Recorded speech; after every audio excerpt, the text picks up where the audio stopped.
الله وبركاته. بسم الله الرحمن الرحيم.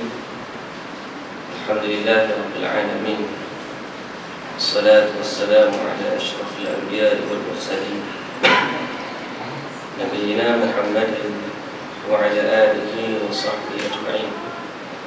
رب اشرح لي صدري ويسر لي أمري واحلل عقدة من لساني يفقه قولي. أما بعد، فإن أصدق الحديث كتاب الله، وخير الهدي هدي محمد صلى الله عليه وسلم، وشر الأمور محدثاتها، وكل محدثة بدعة، وكل بدعة ضلالة، وكل ضلالة في النار. Muslimin dan muslimat, hadirin dan hadirat sidang Jumaah yang dirahmati Allah Subhanahu wa ta'ala sekalian. Alhamdulillah, kita merafakkan setinggi puji dan syukur bagi Allah Subhanahu wa ta'ala kerana telah menghimpunkan kita pada malam ini di surau ini, Surau Luqman Hakim. Dan ini kali pertama saya sampai sini. Nak sampai 2-3 kali berhenti depan sekolah tu, betul ke tak? Dia kata hujung jalan, tapi simpang 4. Tengok simpang 4 jalan mati depan. Kata betul semua. Saya ingat simpang 3 betul. Alhamdulillah sampai. Jadi ini kali pertama saya perkenalkan diri lah sedikit. Saya ni Ahmad Hashimi bin Cekpar. Asal kampung saya di Kelantan, asal je lah. Tapi sekarang ini menetap di Pandan Indah. Berkhidmat juga sebagai imam di Masjid Mustaqim Taman Yang Warna 4. Juga sebagai tenaga pengajar di Baitul Ihsan, rumah kebajikan anak yatim di Taman Maiduli. Dulunya belajar di Universiti Islam Madinah tahun 2005. Itulah lebih buah. Jadi insyaAllah mudah-mudahan kita berkenalan satu sama lain dalam rangka kecintaan kepada Allah Subhanahu wa ta'ala. Jadi kalau ada salah bahasa, tutup bahasa kampung tu agak-agak faham lah. Sebab isteri saya pun ada kuliah. Saya kuliah tiap-tiap pagi dekat surau, kat rumah. Dia kata dulu ada juga bahasa-bahasa campur luar, campur bahasa Kelantan. Awal lama dia kata tutup bahasa Kelantan 100% dia kata. Sampai dia tanya orang, faham tak abang mengajar? Kata lama-lama dia faham. InsyaAllah lama-lama dia faham. Hadirin dan hadirat yang dirahmati Allah Subhanahu wa ta'ala sekalian, alhamdulillah kita dalam rangka membincangkan pada malam ini peristiwa Al-Isra wal Mi'raj yang berlaku terhadap Nabi sallallahu alaihi wasallam. Berlaku kepada Nabi sallallahu alaihi wasallam, yang mana kita sebenarnya sudah berada dalam bulan Syaban yang biasa mereka ceritakan tentang Isra wal Mi'raj dalam bulan Rajab. Tetapi tidaklah menjadi kesalahan bagi kita untuk bincangkan pada bulan-bulan mana pun, sebab para muarrikhin, ahli sejarah sendiri berbeza pendapat pada bulan berapakah berlakunya peristiwa Al-Isra wal Mi'raj. Apa yang kita faham kenapa mereka berbeza pendapat? Kerana para sahabat, para salafus salih tidak melihat bila dia berlaku, tetapi mereka melihat apakah yang berlaku dan apakah hikmah pengajaran daripada peristiwa tersebut. Jadi mengambil daripada kefahaman para salaf, para ulama-ulama terdahulu, tidak menjadi kesalahan untuk dibincangkan peristiwa Al-Isra wal Mi'raj pada mana-mana bulan, pada mana-mana masa. Yang penting kita bincangkan apakah yang berlaku terhadap Nabi sallallahu alaihi wasallam dan apakah pengajaran yang dapat kita ambil menerusi peristiwa yang menjadi batas pemisah di antara keimanan orang yang teguh imannya dengan kekufuran orang yang lemah imannya, atau kemurdatan kemurtadan orang yang sangat-sangat lemah keimanan mereka kepada Allah Subhanahu wa taala. Inilah peristiwa yang Allah tapis melalui peristiwa ini keimanan para sahabat dengan orang-orang yang pada masa itu munafik, sehingga yang beriman tetap beriman, yang munafik kembali kepada kekufuran. Jadi peristiwa ini sedikit sebanyak berlaku dalam rangka memantapkan keimanan kita kepada Allah dan juga menjadi hiburan kepada Nabi sallallahu alaihi wasallam. Kenapa kita kata peristiwa Isra wal Mi'raj menjadi hiburan kepada Nabi? Yang pertama, dakwah Nabi ditentang dengan begitu hebat, sehingga yang mendukung dakwah Nabi pada masa itu dua individu utama. Yang pertama Khadijah binti Khuwailid, yang kedua Abu Talib. Malah selepas peristiwa Nabi Khadijah dan juga Abu Talib meninggal, Nabi sallallahu alaihi wasallam pergi berusaha berdakwah di luar daripada kota Makkah. Pergi kepada kabilah-kabilah, pergi kepada kabilah menawarkan kepada mereka, aku nak bersama dengan kamu, terimalah iman dan iman yang aku bawa, agama yang aku bawa, dan aku bersama kamu. Kamu mendapatkan kemuliaan. Kita ni kalau ada seorang ulama ataupun tuan guru yang kita kenal, siapalah masyhur sini contoh, katalah tuan guru Dr. Abdul Basit lah. Kenal bawa ke sini? Nah, pernah mari sini? Tak pernah lagi. Awak kena bawa orang sini. Katalah dia orang alim daripada kampung nak mari mindah di Kuala Lumpur. Dia tanya, aku nak duduk mana? Sepatutnya orang kat sini kalau tahu mana-mana alim nak mari pindah Kuala Lumpur, dia kata, ustaz, duduk taman kita. Sebab apa? Bila dia duduk boleh kuliah sini tiap-tiap hari. Nabi tawarkan kepada kabilah-kabilah Arab pada masa itu, siapa orang kaum Quraisy tak nak menerima dakwah Nabi? Siapa nak? Nabi pergi setiap kabilah yang mari pada musim haji, Nabi dakwah mereka, ajak mereka, terima dakwah Islam dan aku bersama kamu. Semua tolak dakwah Nabi sallallahu alaihi wasallam. Sedih Nabi. Sampai Nabi pergi ke Taif. Kita tahu cerita Nabi pergi ke Taif. Pergi jumpa dengan 3 beradik pembesar Taif. Dakwah Nabi ditolak. Malah Nabi sallallahu alaihi wasallam dihantar dengan dihalau dengan balingan-balingan batu oleh kanak-kanak Taif, dan juga orang-orang Taif menghalau Nabi dengan cara yang penuh kehinaan. Tidak pernah dilakukan manusia sehina itu.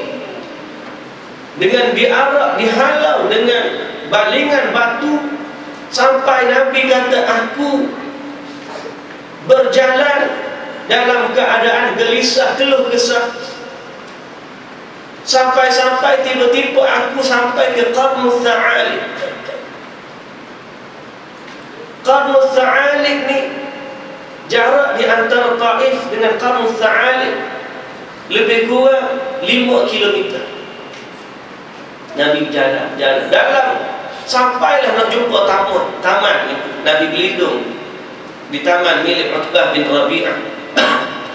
Nak ceritanya dakwah Nabi pada masa itu sangat-sangat hebat tentangan, sehingga Allah Subhanahu wa taala antara tujuan hikmah daripada peristiwa Isra wal Mi'raj memberi kepada kita isyarat bahawa ini adalah satu jawapan kepada kesedihan Nabi sallallahu alaihi wasallam. Dan akan kita bincangkan perjalanan ini secara ringkas. Sebab cerita perjalanan Isra wal Mi'raj, Nabi bermula daripada di belah dada, tidur dekat Masjidil Haram, sampai dibawa berjalan oleh malaikat Jibril sampai ke Baitul Maqdis, sampai naik langit kedua, ketiga, keempat, sampai jumpa dengan Allah. Cerita tu cerita yang telah kita dengar berulang-ulang kali. Tetapi yang kita nak ambil hari ini ialah natijah daripada kisah itu secara khusus. Walaupun begitu, tidaklah kita tinggalkan dengan begitu saja. Berkata Imam Ibnul Qayyim, saya petik daripada kitab Ar-Rahiq Al-Makhtum karangan Syekh Mubarak Furi, kisah tentang Isra' wal Mi'raj Nabi sallallahu alaihi wasallam. Yang pertama, Nabi diperjalankan dalam peristiwa Isra' wal Mi'raj. Apa maksud Isra'? Isra' maksud berjalan pada waktu malam. Mi'raj daripada naik, bawah naik ke atas. Isra' berjalan malam, maksud perjalanan daripada Masjidil Haram sampai Masjidil Aqsa, itu kita panggil Isra'. Mi'raj daripada Masjidil Aqsa sampai Sidratul Muntaha, sampai jumpa dengan Allah. Bila disebut Isra' wal Mi'raj, maka itu perjalanan daripada Masjidil Haram jumpa Allah sampai kembali semula. Baik, persoalannya, apakah Nabi lalu melalui mimpi atau Nabi memang jalan dengan tubuh badan baginda sallallahu alaihi wasallam? Ibnul Qayyim rahimahullah kata, yang sahih, Nabi berjalan dengan roh dan jasad dia, bukan mimpi. Malah Nabi memang diperjalankan oleh Allah.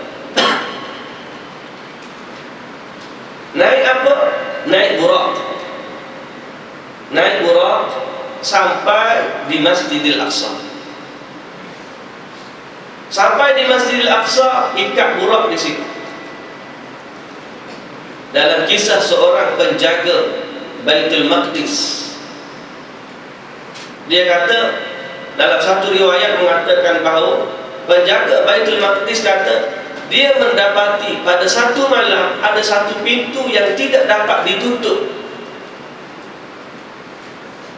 Satu pintu yang tidak dapat ditutup oleh mereka, walaupun berpakat berpuluh-puluh orang untuk menutup pintu tersebut, tak boleh tutup. Sehingga dia biarkan pintu itu terbuka. Bila dikait-kait, rupanya itulah malam Nabi sallallahu alaihi wasallam diperjalankan ke Masjidil Aqsa dengan ditemani oleh Jibril alaihi salam. Maka Nabi sallallahu alaihi wasallam turun di Baitul Maqdis. Nabi salat di situ dengan para nabi. Allah hadirkan para nabi pada waktu itu untuk bersalat dengan Nabi Muhammad sallallahu alaihi wasallam, dan Nabi kita jadi imam. Nabi ikat burak di halaqah satu gelung dekat dengan pintu masjid. Kemudian dibawa Nabi sallallahu alaihi wasallam naik ke langit. Sampai ke langit dunia, Jibril minta buka pintu. Dibukakan pintu bagi.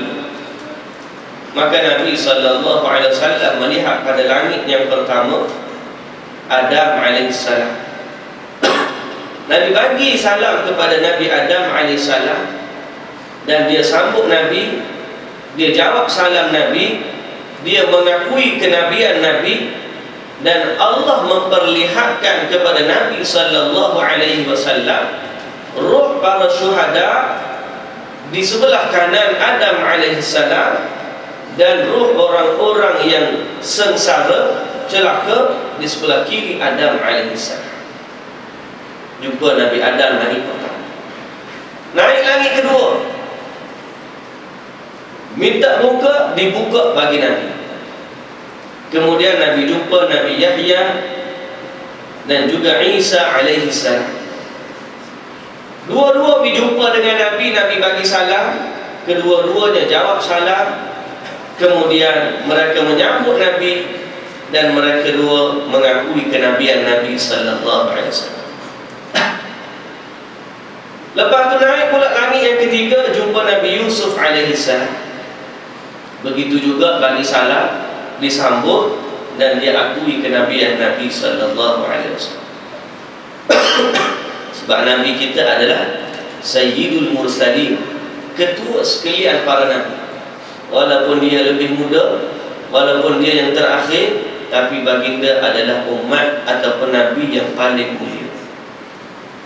Sebab itu melalui peristiwa ini, kita selaku umat Nabi sallallahu alaihi wasallam sangat-sangat bersyukur kepada Allah, kerana Allah telah menjadikan kita sebahagian daripada umat pengikut kepada Nabi yang paling mulia dan paling agung, itu Nabi Muhammad sallallahu alaihi wasallam.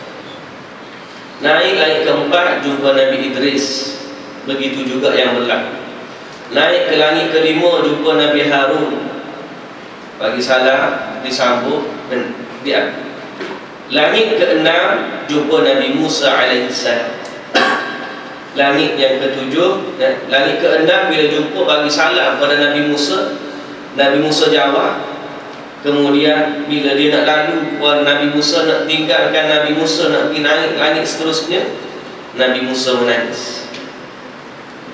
Nabi Musa menangis. Lalu ditanya Nabi Musa alaihissalam, kenapa wahai Musa kamu menangis? Kenapa? Dia kata, abki li'anna ghulaman bu'itha min ba'di yadkhulul jannata min ummatihi akthar mimma yadkhuluha min ummati. Nabi Musa kata, aku menangis kerana ada seorang anak muda, ghulaman, yang diutuskan selepas daripada, tetapi umatnya memasuki syurga lebih ramai daripada umatku. Siapa diakah ghulam anak muda tersebut? Itulah Nabi sallallahu alaihi wasallam. Nabi Musa kata dia diutus selepasku, tetapi umatnya masuk syurga lebih ramai daripada umat. Dan Nabi berbangga dengan ramainya umat. Disebut dalam hadis, Nabi kata datang pada hari akhirat seorang Nabi, ada bawa dua pengikut, ada bawa 3 orang, ada tak ada pengikut asal. Tiba-tiba tengok pengikut yang ramai. Nabi kata umat dia, jumpa tanya siapa? Umat Nabi Musa AS. Ramai dah. Lalu Nabi tengok sebelah lain, Nabi kata tengok lagi ramai daripada yang ramai. Itulah umat Nabi sallallahu alaihi wasallam. Kenapa dia sebut ghulam? Sebab Nabi adalah orang yang muda pada masa itu, dan umur umat Muhammad adalah umur yang pendek. Umur umat Muhammad adalah umur pendek. Umat dulu umur 1000 tahun. Dalam satu kuliah, Syekh Dr. Muhammad Al-Arifi, dia sebut cerita kana Nabi minal anbiya, ada seorang Nabi daripada para Nabi. Dia berjalan melalui seorang perempuan tua yang sedang menangis. Nabi daripada umat-umat terdahulu. Dia berjalan melalui seorang perempuan tua yang menangis. Dia tanya perempuan, kenapa wahai perempuan kamu menangis? Dia kata, aku menangis kerana anakku yang masih kecil sudah meninggal dunia, sedang dia belum besar dengan sempurna. Dia tanya, berapa umur anakmu yang meninggal, yang kecil, meninggal mati kecil ni, berapa umur anakmu?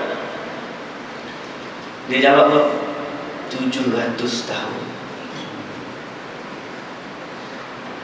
700 tahun. Ya lah, umat Nabi Nuh berdakwah di umur Nabi Nuh. Nabi Nuh berdakwah 950 tahun. Falabitha fihim alfa sanatin illa 50 'am. Itu umur dakwah Nabi Nuh. Umur dia sebenar lagi banyak. Kalau tengok umur Nabi 63 tahun, umur dakwah Nabi berapa tahun? 23. Umur Nabi kita 63 tahun. Itu umur penuh. Umur dakwah Nabi 23 tahun. 1/3 daripada umurnya adalah umur dakwah. 2/3 belum dilantik menjadi Nabi. Kalau ambil CV yang sama, kita letak pada Nabi Nuh, 1/3 sama dengan 950 tahun. CV kita lah. Tu dekat 700 tahun pun, 700 tahun masih kecil. Nabi dikatakan kepada dia, jangan menangis. Sesungguhnya ada umat yang datang selepas kamu, umurnya di antara 60 dan 70 tahun. Setakat 700 tahun, panjang lagi. Ada umat akan datang, umur mereka 60 hingga 70 tahun. Apa kata perempuan itu? Kalau aku diberikan umur sebegitu, akan aku habiskan dalam sekali sujud. Dalam satu sujud 60 tahun. Kita 5 minit lama tak. Kalau semayang terawih 5 sujud lama sikit. Lepas semayang terawih dia kata tunduk teguh terima cabut mata moci. Lama sangat dia sujud kata. Ini dia kata kalau aku umur 60 tahun aku akan habiskan dalam satu sujud. Tapi insya-Allah kita akan bincangkan di akhir nanti kelebihan umat Muhammad yang Allah bagi, yang dengannya Nabi Musa menangis. Walaupun umur kita pendek, tapi kita adalah umat yang paling ramai masuk syurga. Walaupun dengan umur yang singkat, tapi amalan yang ditinggalkan pahalanya berlipat kali ganda. Yang itu kita bukan sejarah semata-mata, tapi kita nak natijah daripada peristiwa Al-Isra wal Mi'raj. Kemudian naik ke langit ke-7, jumpa Nabi Ibrahim alaihissalam. Jumpa Nabi Ibrahim alaihissalam, bagi salam, dia jawab dan dia ikrarkan kenabian Nabi. Naik sampai ke Sidratul Muntaha, diangkat bagi Nabi Baitul Ma'mur, yang padanya tawaf pada setiap hari 100,000 mereka yang tidak kembali kepadanya buat selama-lamanya. Malaikat ni ada visa sekali seumur hidup. Sekali itu yang dia tawaf Baitul Ma'mur. Lepas dia tawaf tak ada. Kita ni Kaabah ni 2 tahun, 2 kali setahun boleh bilang. Kalau nak umrah 4 kali setahun boleh bilang. Malaikat ni sebab apa? Sebab bilangan mereka terlalu ramai. Dia hanya peluang sekali seumur hidup dia tawaf, kemudian malaikat lain pula mari tawaf. Itu malaikat. Kemudian Nabi SAW menghadap Allah Subhanahu wa ta'ala. Lalu Allah Ta'ala perintahkan kepada Nabi kefarduan salat sebanyak 50 waktu. Nabi pun ambil dah dengan redha. Nabi terima kefarduan itu sampai Nabi turun jumpa Nabi Musa alaihissalam. Nabi Musa kata, apa yang Allah perintahkan? Nabi jawab 50 kali salat. Nabi Musa kata, inna ummatak la tatiq. Umat kamu tak mampu. Kembali kepada Tuhanmu, minta daripadanya at-takhfif, keringanan bagi umatmu. Nabi kata, aku berpaling kepada Jibril, seolah-olah Nabi minta pandangan Jibril. Lalu Jibril memberi isyarat, ya, kalau kamu nak pergi, sila. Kemudian Nabi SAW naik sekali lagi, jumpa dengan Allah. Sampai setiap kali naik diturun kurang sampai 10, kurang 5. Kemudian naik, dan turun, naik lagi, kurang, sampailah tinggal 5.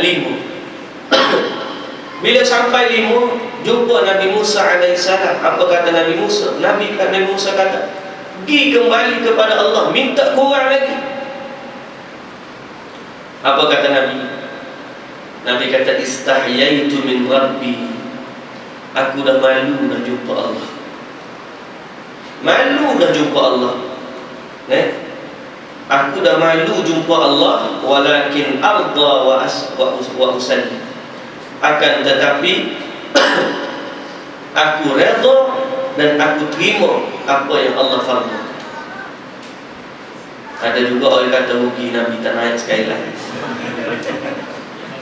Dah sekali naik 5, Sekali lagi naik 5, tinggal 5. Kalau naik sekali lagi, maka tak kena semaya kita. Itu tak bagi rugi, dia bagi jahil. Sebab apa? Sebab kalau kita berhati, sebab apa saya sebut Isra wal Mi'raj adalah perjalanan rehlah hiburan bagi Nabi. Sebab kemuncak kepada perjalanan ini adalah perintah salat. Dan perintah salat ini sebenarnya adalah hiburan kepada kaum muslimin. Sebab tu Nabi SAW selepas daripada tu, bila ada kerungsingan, bila ada masalah, bila ada kepayahan, bila ada kesulitan, bila ada sesuatu yang dia rasa gelisah, Nabi akan suruh Bilal, ya Bilal, arihna bisalah. Wahai Bilal, rehatkan kami dengan salat. Sebab melalui salat yang Nabi terima dalam peristiwa Al-Isra wal Mi'raj, inilah yang menyembuhkan Nabi daripada kesedihan selepas kewafatan Khadijah dan juga Abu Talib, dan juga kesedihan Nabi selepas ditolak dakwahnya di Mekah dan juga Taif. Hasil terapi ini Nabi bertahan dalam dakwah. Sebab tu orang yang beriman, bila dia maha memahami maksud salat dalam peristiwa Al-Isra wal Mi'raj, dia mengetahui bahawa salat adalah satu terapi daripada Allah kepada Nabi-Nya, dan menjadi satu terapi bagi umat Nabi sallallahu alaihi wasallam. Sebab tu hari ni bila orang kaji, rupa-rupanya salat ni adalah terapi. Buku-buku hari ni diterbitkan terapi salat. Sampai-sampai ada orang kaji bab kekuatan pun boleh ganti tokat Ali bab salat. Kita pun naik musim, takut-takut orang salat tu tidak niat kerana Allah, sebab nak ganti tokat Ali. Tapi soal kesihatan kita tak sanggusi. Orang yang salat pasti mendapatkan kerehatan dan kesihatan daripada Allah. Habis itu yang sakit juga ni bab, atlet main bola berbuah tengah padang, kalau sakit juga, itu Allah menginginkan kesakitan kepada kita untuk Allah kafarahkan dosa, untuk Allah jadikan bagi kita penghapusan dosa, nak angkat martabat dan seumpama. Tapi asas kaedah, siapa yang rajin salat, diri dia akan sihat. Asas kaedah, siapa yang rajin puasa, diri dia akan sihat. Soal kesihatan tersebut pasti itu jaminan daripada Allah. Zaman dulu dia tak ada gym apa. Nah, saya nak tengok kita nampak jenis penyakit gastrik, baru makan lewat tengah hari. Lewat makan tengah hari, pukul 11 makan pagi, mula turut penipala dah, turut masuk angin orang panggil. Nabi 3 hari tak berasak dapur Nabi. Apa yang mereka makan? Nabi makan kurma dengan air 3 hari. Kadang-kadang Nabi masuk rumah dia sebelum zuhur, tanya Aisyah, ada makanan tak rumah kita hari ni? Aisyah kata, tak ada ya Rasulullah. Tak ada makanan dalam rumah Nabi. Nabi kata, idzan asum, kalau begitu aku puasa. Abu Hurairah pernah keluar dalam perut terikat dengan batu, diikat batu di perut, keluar tengah hari cari makanan. Jumpa Abu Bakar pun cari makanan juga. Jumpa Umar pun begitu juga. Sampailah jumpa Nabi kata, jom kita pergi rumah seorang Ansar. Akhirnya orang itu sekolah nyamping boleh makan sama. Mereka orang yang kuat dalam keadaan makanan tak cukup.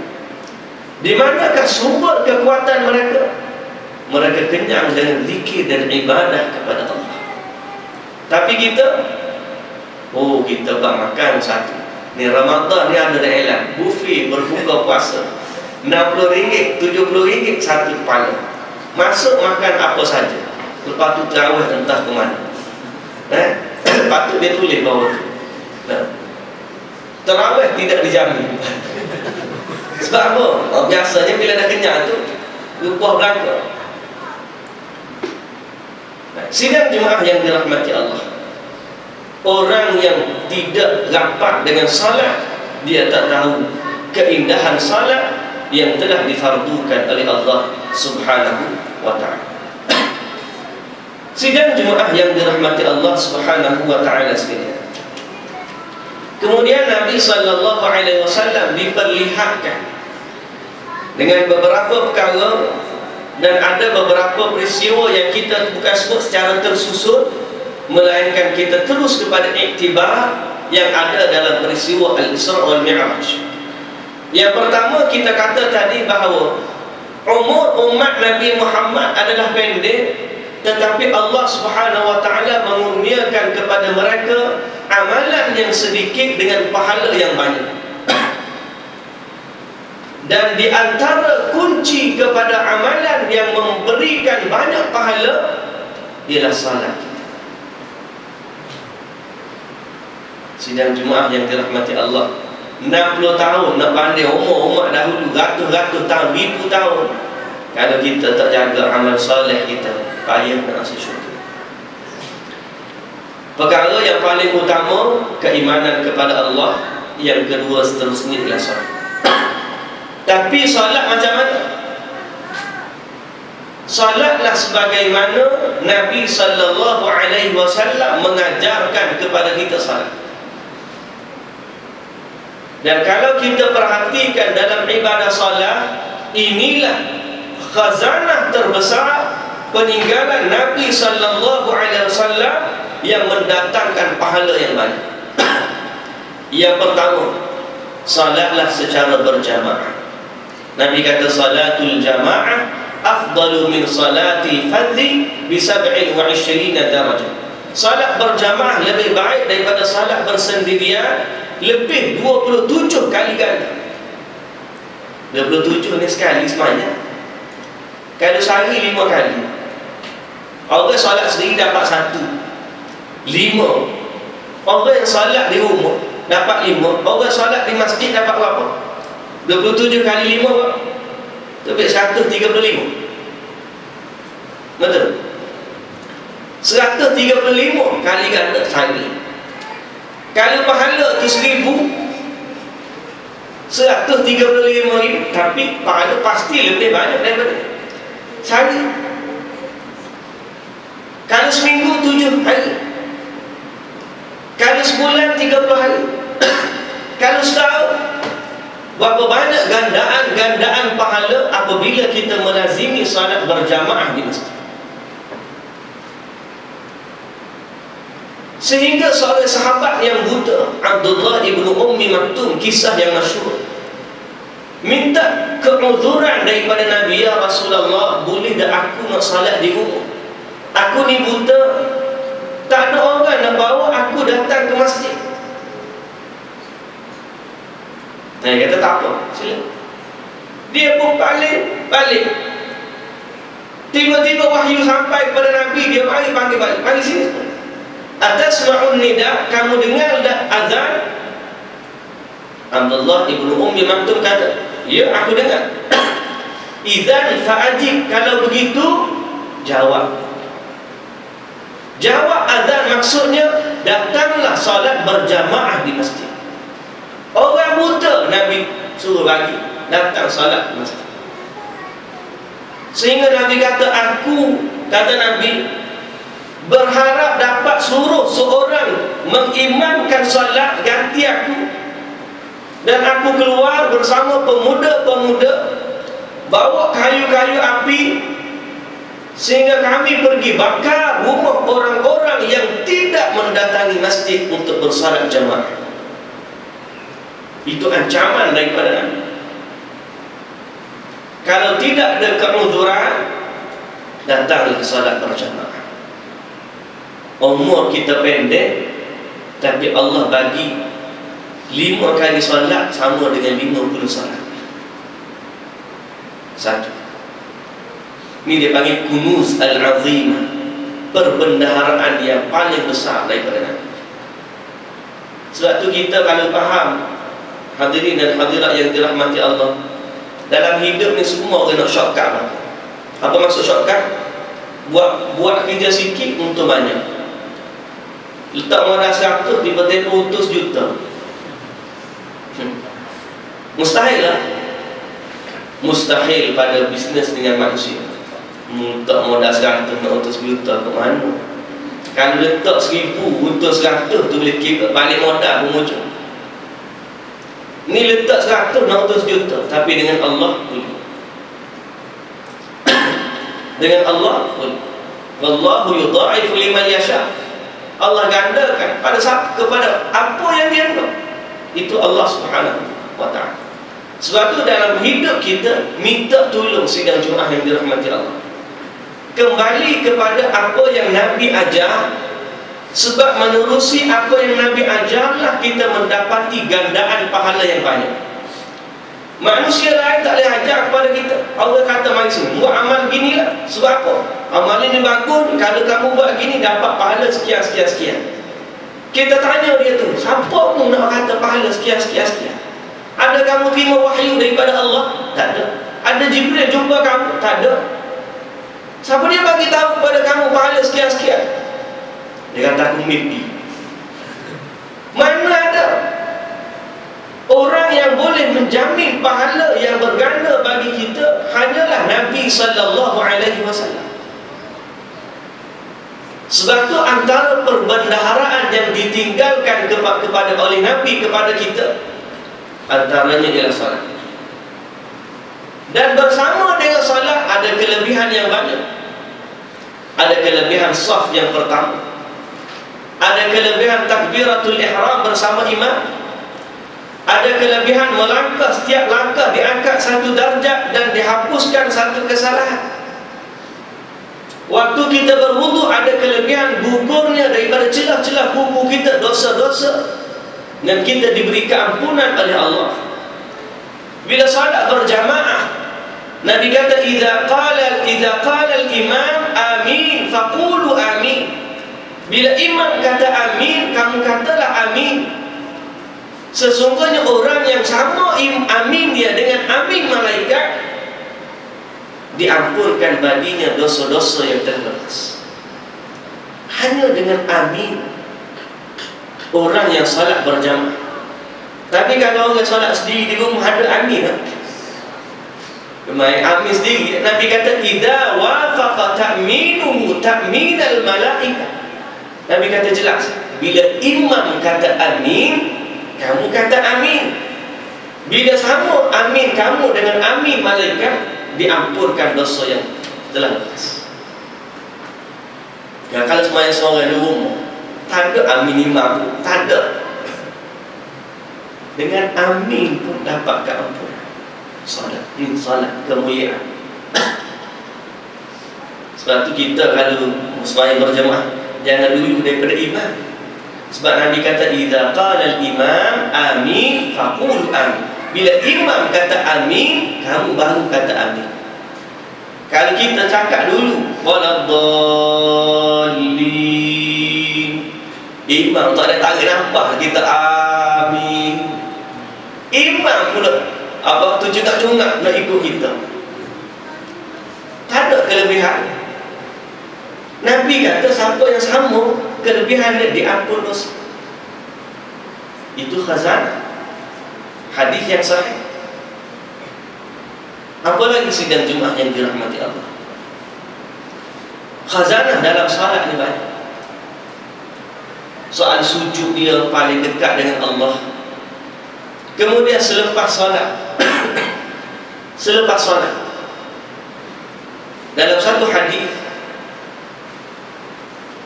yang diriwayatkan oleh Abu Hurairah radhiyallahu anhu, beberapa orang fakir mari jumpa Nabi sallallahu alaihi wasallam. Dia kata, ya Rasulullah, dhahaba ahlud duthur bil ujub wan na'im bil muqim. Ya Rasulullah, orang-orang kaya telah pergi meninggalkan kami dengan pahala-pahala dan nikmat yang berkekal. Nabi tanya, kenapa pula? Ialah dia kata mereka salat sebagaimana kami salat, mereka puasa sebagaimana kami puasa, tapi mereka bersedekah dengan apa yang kami tidak mampu bersedekah. Baru ni saya pergi umrah. Depan kita tu, jalan yang kawan, tengok depan tu orang pakai jumpa pakai selipar Jepun. Pakai selipar Jepun je, selipar Jepun. Setiap kali lalu tempat tu kalau tu menyapu tu, selup poket bagi dia. Selup poket bagi dia. Tanya memang boleh. Lain macam duit dia tu, bukan duit dia. Tanya duit warna oranye. Duit ringgit, 20 ringgit. Satu orang 20 ringgit. Satu orang 20 ringgit. 4 kali pada pun kita tengok dalam poket. Aku si seria-seria. Tak lawan tak mampu. Kata dia ni, tengok pakai selipar Jepun, tapi setiap kali 20 ringgit. Memang setiap kali orang masuk orang. Dia kata memang dia dah cadar dalam poket dia dah sedia kan. Memang nak 20 ringgit Malaysia khas untuk sedekah. Sebab setiap kali masuk 20, setiap kali masuk 20. Kita ni kalau ada 10 riyal bukan lihat lagi kalau ada satu riyal. Tak. Kalau setakat ada campur-campur, ambil lah pakai ambil. Kalau 10 riyal ke 10 riyal tak apa. Ni tarik 10 riyal. Bukan. Masuk balik. Waktu cari sampai jumpa 1 riyal baru bagi. Bukan salah, tak salah. Itulah kemampuan kita. Sahabat mari jumpa Nabi, ya Rasulullah. Orang miskin kata, mereka meninggalkan kami dengan pahala-pahala mereka. Dia salat, kami salat. Dia puasa, kami puasa. Tapi dia sedekah, waktu kami tak lihat. Nabi kata, nak tak kamu, aku ajarkan kamu satu amalan yang kamu buat, kamu akan mengalahkan pahala mereka. Dan tidak ada orang yang boleh mengalahkan pahala kamu, melainkan mereka mendatangkan amalan seumpama kamu. Sahabat orang miskin kata, na'am bala ya Rasulullah. Pasti nak. Lepas tu Nabi kata, kamu katalah setiap kali selepas salat Subhanallah 33 kali, Alhamdulillah 33 kali, Allahu Akbar 33 kali, kamu akan mendapatkan pahala lebih daripada sedekah mereka. Itu bab solat juga.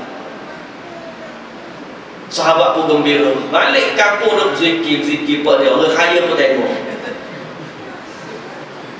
Kamu baca apa? Kami pergi jumpa Nabi. Dapat amal ibadat. Ni kalah daripada sedekah. Apa kamu baca? Subhanallah 33 kali, Alhamdulillah 33 kali, Allah Akbar 33 kali. Ya, ya. Solat lepas tu kaya buat juga. Orang kaya buat juga. Orang miskin kata, kalah pula dah kita.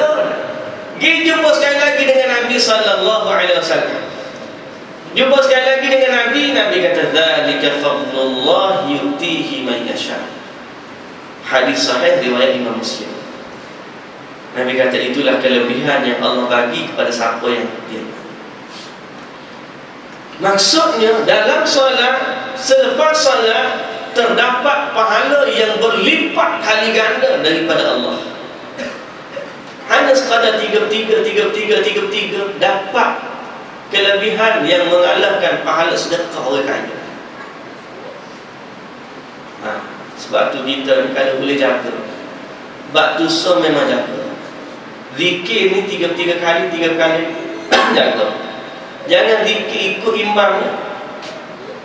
Zikir ikut imam ni kadang-kadang sama ada imam terkurang atau terlebih, atau imam cukup, kita yang terkurang atau terlebih. Ikhtiarkan bila kita sendiri kira biar cukup 3. Boleh tak? Atau lah insyaAllah. Nak tanya boleh pun. Dah kebir-kebir lagi tahu. Boleh ke tak ni? Kira biar cukup 3. Kita rasa dia remeh, tetapi pahalanya di sisi Allah lebih banyak daripada pahala orang kaya yang bersedekah. Ini bukan orang kaya zaman kita, orang kaya zaman Nabi. Orang kaya zaman Nabi sedekah lagu mana? Dia setakat 20 ringgit tadi tu, ujung buku dia sedekah zaman Nabi. Sedekah mereka seluruh harta kalau Abu Bakar. Mereka sedekah sebahagian daripada harta. Kita kalau 10% dah kepala. Cuma nak kira macam mana 3-3. Masjid ni ada orang ada. Wan ajar. Nabi sunnah Nabi kira 3-3 ni dengan jari. Nabi kira dengan jari. Jari mana? Jari sebelah kanan. Sebab Nabi suka mendahulukan yang kanan lebih daripada kiri. Saya tak paksa, tapi inilah sunnah Nabi. Dan kalau boleh, amalkan. Kiralah dengan jari jemari kita. Sebab bila-bila masa pun jari kita tinggal, tak ada orang tinggal. Kalau kira dengan tasbih ni kadang-kadang meninggal. Tak tahu mana, lepas tu nak kira tak erti. Empat kadang dah. 3-3 dengan jari. Antara cara yang boleh kita guna, nak cukup 3-3. Sidang Jumaat yang dirahmati Allah, perhati tapak kanan masing-masing. Lepas tu tengok jari saya. Kita tak laki tu malah ni. Saya pun tengok begitu je. Jari kita daripada jari kelingking yang paling ujung ada urat 1, 2, 3. Daripada tapak tangan, urat yang pertama 1, 2, 3. Jangan kira ruas, kira urat ni. Paling bawah 1, naik atas 2, naik atas 3, sampai hujung jari 4. Lepas tu turun balik bawah, turun ke bawah, jari yang sama turun bawah balik. 5, 6, 7. Jumpa tak? 7 kali satu jari. 1, 2, 3, 4 sampai di hujung. 5, 6, 7. Jumpa 7 kali. Satu jari ni dapat 7 kali. 4 jari, 7 kali 4, 28. Kenapa kita kali 4? Sebab urat di ibu jari berbeza dengan jari lain. Tapi beza inilah yang menggenapkan kiraan. 28 bawah ni, 29 bawah ibu jari, 30, 31,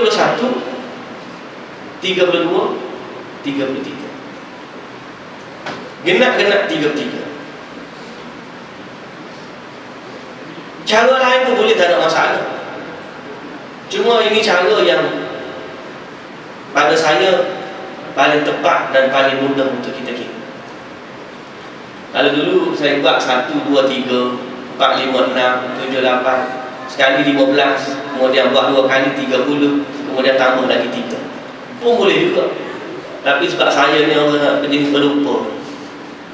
Isteri saya dia tahu nak main sungguh, lupa sungguh. Kalau buat round pertama tu kadang-kadang ingat round kedua dah. Ataupun tengah round kedua ingat-ingat masih round pertama. Kadang-kadang ingat 30 masih 15. Ingat 15 padahal 30 dah. Tapi kalau kita buat tu memang genap-genap 33. 1 bawah ni, 2, 3, 4, 5, 6, 7. Kemudian pindah jari tu sebelah 8. Daripada bawah, start daripada bawah 8, 9, 10, 11, 12, 13, 14, 15, 16, 17, 18, 19, 20, 21, 22, 23, 24, 25, 26, 27, 28, 29, 30, 31, 32, 33. Kira.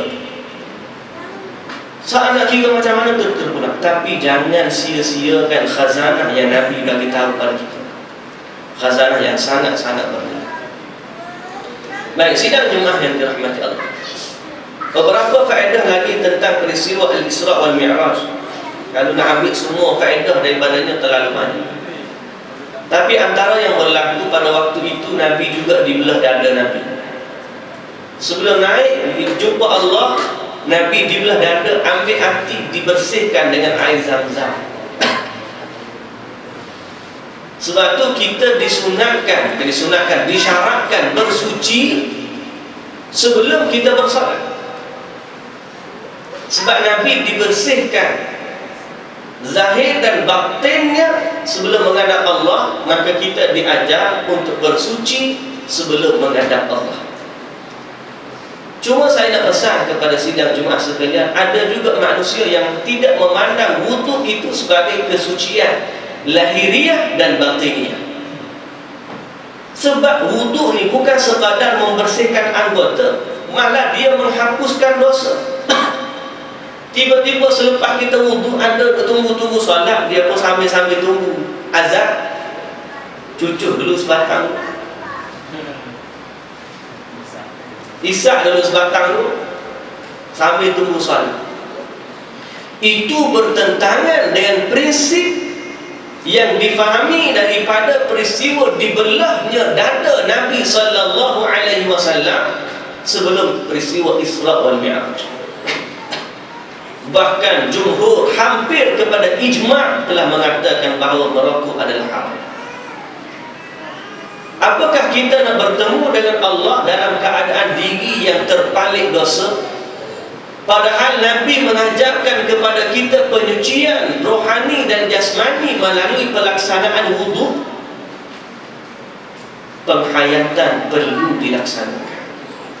Salat dan wudhu bukan semata-mata lahiriah, tetapi dia penyucian rohani dan jasmani. Bila ambil wuduk, selepas wuduk ada orang sama. Baru ni Alhamdulillah seorang Jumaat saya bila kita kempen, buat kempen mati-matian kempen. Siapa pergi dengan Ustaz Asimi, dengan Abu Anas, Ustaz Basik dengan Malaysia, memang kena kempen habis-habisan. Dua perkara, yang pertama rokok, yang kedua cukup botol. Habis-habisan kempen. Alhamdulillah seorang Jumaat duduk sebilik dengan saya. Hari nak balik, atau 2 hari nak balik, dia tunjuk dalam bekas dia, Ustaz, ni bekal saya bawa daripada Malaysia. Rokok bawa daripada Malaysia. Tapi Alhamdulillah berkat kita mari Mekah, Ustaz belum kesan semua. Sampai hari ni Ustaz, saya tak buka lagi buku. Saya kata Alhamdulillah, mudah-mudahan bukan setakat Mekah dia tak buka, balik Malaysia aku tu tak buka. Dia kata insya-Allah Ustaz. Siapa-siapa dia kata saya benci, paling benci tengok orang pakai ihram, turun RNA, pakai pakaian ihram, bisa rokok. Dia tak rasa pakaian ihram itu adalah satu lambang di bahawa dia sudah menjadi tetamu Allah. Siapa pergi Mekah dia tahu, turun RNA bergelur asap. Dari saat dalam bah tadi tu isap bau. Saya katakan jumhur ulama bahkan hampir mencapai kepada ijma' ulama merokok adalah haram, dan dia bertentangan dengan prinsip pembelahan dada Nabi sebelum menerima salat. Sidang Jumaat yang dirahmati Allah Subhanahu wa ta'ala. Apalagi khazanah yang kita nak, banyak lagi khazanah. Kalau yang di luar daripada salat, khazanah ni hak Nabi buat semua khazanah belakang. Sampai-sampai ulama kata antara yang paling besar ialah simpan jamu. Suka ibu-ibu dia pada kempen abang, nampak tak comel, tak macu bang. Pada dia tu cukup pula yang ini. Abang tak salah, nampak tua tak tua pun hanya menyampaikan bahawa sunnah Nabi i'fa'ul liha. Ini adalah pahala sunnah yang kalau kita buat setiap hari dapat pahala percuma. Kredit pahala tapi kena niat betul lah. Jangan pula bapa simpan pahala. Saya peminat Hulk Hogan Ustaz. Ni Hulk Hogan punya style, jambak panjang. Pasal apa? The Beatles. Tu sampai akhirat kita nak Hulk Hogan. Niat kerana Allah, jangan kerana lain. Itu adalah sunnah Nabi. Setiap hari dapat khazanah yang banyak daripada Nabi sallallahu alaihi wasallam. Yang penting kita ni hidupkan sunnah Nabi dalam hidup kita, insya-Allah. Itu sebahagian daripada pengajaran Isra wal Mi'raj. Sidang Jumaat yang dirahmati Allah, ada beberapa perkara yang Nabi tengok dalam perjalanan Isra wal Mi'raj. Itu Nabi diberi kepada Nabi susu dan halwa. Nabi pilih susu, lalu Jibril kata kamu telah mengambil fitrah. Adapun kalau kamu mengambil arak, nescaya umatmu akan hancur binasa. Nabi juga melihat kepada sungai-sungai di dalam syurga. Dan Nabi melihat penjaga neraka yang tidak senyum, wajahnya sangat bengis. Nabi melihat kepada syurga dan juga neraka. Nabi melihat kepada orang-orang yang memakan harta anak yatim. Bersama mereka ada cangkuk daripada besi. Mereka mencangkuk mulutnya sampai ke telinganya dengan cangkuk-cangkuk yang berasal dari neraka. Nabi juga melihat orang-orang yang memakan riba dengan perut yang besar.